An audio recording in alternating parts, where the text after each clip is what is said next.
पश्चिम बंगाल में ममता बनर्जी की शानदार जीत ने विपक्ष की एकजुटता के तमाम समीकरणों को उलट-पुलट कर रख दिया। ममता की तृणमूल कांग्रेस ने खुद को कांग्रेस के विकल्प के तौर पर देखना शुरू कर दिया। ममता का इस समय एक सूत्रीय मिशन कांग्रेस मुक्त भारत देखने लगा है। कल मुंबई में शरद पवार से उनकी मुलाकात इसी मिशन का हिस्सा थी। अब इस बैठक के बारे में नई जानकारी सामने आई। आज तक को मिली एक्सक्लूसिव जानकारी के अनुसार बैठक में अभिषेक बनर्जी ने विस्तार से बताया कि कैसे कांग्रेस कमजोर कड़ी है। जिन 250 सीटों पर कांग्रेस की बीजेपी से सीधी टक्कर है, वहीं पर बीजेपी फायदा ले जाती है।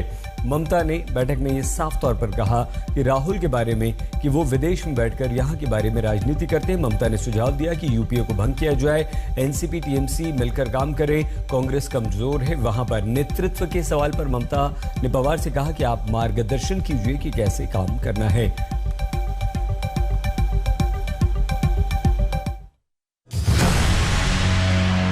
अरे क्या यूपीए? अभी यूपीए नहीं है। यूपीए क्या है? लगता है कि थोड़ा ज्यादा पागलपन शुरू कर दिए हैं। बंगाल को लूट करके पूरा देश में टीएमसी को फैलाने की जो प्रयास हो रही है, बंगाल के लोग इसमें खुश नहीं है। यूपीए अगर कोई नाम नहीं है तो इतने राज्यों में कांग्रेस का जो अस्तित्व है, सवाल तो उन्होंने ठीक ही उठाया है। एक ऑल्टरनेटिव स्ट्रॉन्ग होना चाहिए जो लड़ाई करते हैं। अगर कोई लड़ते नहीं है तो हम क्या करें? ये मोदी जी और दीदी जी ये नया सूर बनाने का कोशिश कर रहे हैं।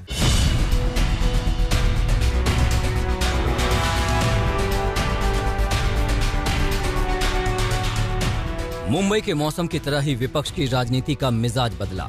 ममता बनर्जी शरद पवार से लंबी मुलाकात के बाद बाहर निकली तो मुंबई की बारिश की ही तरह उनकी जुबान से कांग्रेस पर अप्रत्याशित हमलों की बौछार हो रही थी। लगता है कि शरद जी को अब यूपीए का नेतृत्व करना चाहिए, चेयरमैन बनाना चाहिए। अरे क्या यूपीए? अभी यूपीए नहीं है। एक ऑल्टरनेटिव स्ट्रॉन्ग होना चाहिए जो लड़ाई करते हैं। अगर कोई लड़ते नहीं है तो हम क्या करें? हम चाहते हैं कि सबको लड़ाई करना है, लेकिन में रह के। ममता बनर्जी की ये खासियत है, जो कुछ कहना है डंके की चोट पे कहना है, बिना लाग लपेट के कहना है। यहाँ भी उन्होंने सीधे सीधे सब कुछ कहा। सीधे सीधे कहा कि गैर एनडीए दलों का नेतृत्व कांग्रेस करे वो उन्हें मंजूर नहीं। सीधे सीधे कहा कि राहुल गांधी की राजनीतिक क्षमता पर उन्हें भरोसा नहीं। सीधे सीधे कहा कि कांग्रेस को अब बड़े भाई की भूमिका से दूर हो जाना चाहिए, क्योंकि उसकी पहली वाली हैसियत नहीं रही। गौर कीजिएगा, ममता बनर्जी पूरब से पश्चिम तक राजनीतिक परिक्रमा पूरी करने में लगी हैं। 2 दिनों से वो मुंबई में डटी हैं। उनकी शरद पवार से मुलाकात हुई, वो आदित्य ठाकरे से मिली, उनका मुंबई की सिविल सोसाइटी से मुलाकात हुई और अब वो कांग्रेस को आईना दिखा रही थी। उनके बगल में शरद पवार खड़े थे, वही शरद पवार जो महाराष्ट्र में कांग्रेस एनसीपी शिवसेना की सरकार के सबसे बड़े सूत्रधार हैं।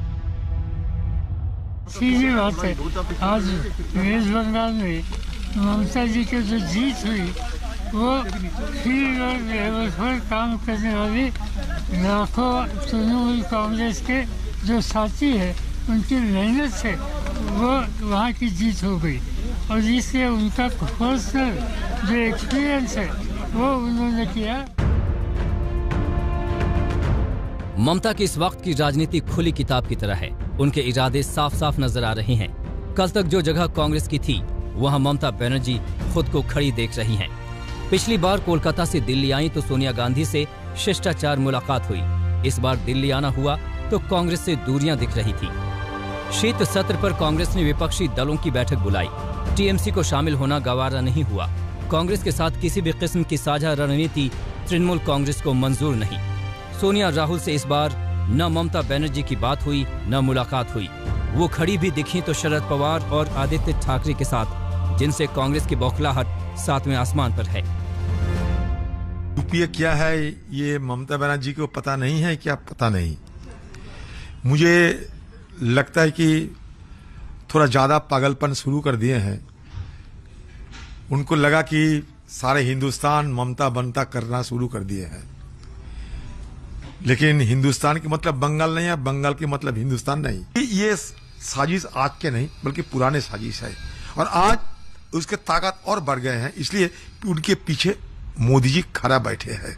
इसलिए ये तरह तरह की बहाना बनाकर कांग्रेस को कमजोर करने के लिए हर संभव प्रयास में वो जुटी हुई है। कांग्रेस के ही नेतृत्व में बीजेपी की विरोधी लड़ाई लड़ी जा सकती है। स्टेट लेवल की जितनी भी पार्टियां हैं जो बीजेपी के साथ विरोध में लड़ती है, वो सभी ने कांग्रेस के ही नेतृत्व में यूपीओ में आकर इस बीजेपी जैसी व्यवस्था को खत्म करने के लिए एक साथ आना चाहिए। ममता बनर्जी कांग्रेस को लगातार हिट कर रही हैं। पूरब से पश्चिम तक कांग्रेस के किले में चुन चुन कर सुराख बनाने में लगी हैं। कांग्रेस से नेताओं को तोड़ रही हैं। गोवा में तृणमूल कांग्रेस चुनाव लड़ रही है। मेघालय में कांग्रेस के 12 विधायक टीएमसी ने तोड़े। मणिपुर में भी कांग्रेस में सेंध लगाने की कोशिश हो रही है। हाँ, गैर कांग्रेसी क्षेत्रीय दलों को इस लड़ाई में नहीं छोड़ा जा रहा है, न यूपी में अखिलेश को, न दिल्ली पंजाब में केजरीवाल को। तो सही मायने में खतरे की घंटी तो कांग्रेस के लिए है। बीजेपी आगे नहीं बढ़ने दे रही, टीएमसी भी धकेले जा रही है, चौतरफा चोट हो रही है। मुंबई से पंकज उपाध्याय और दिल्ली से सुप्रिया भारद्वाज के साथ आज तक ब्यूरो।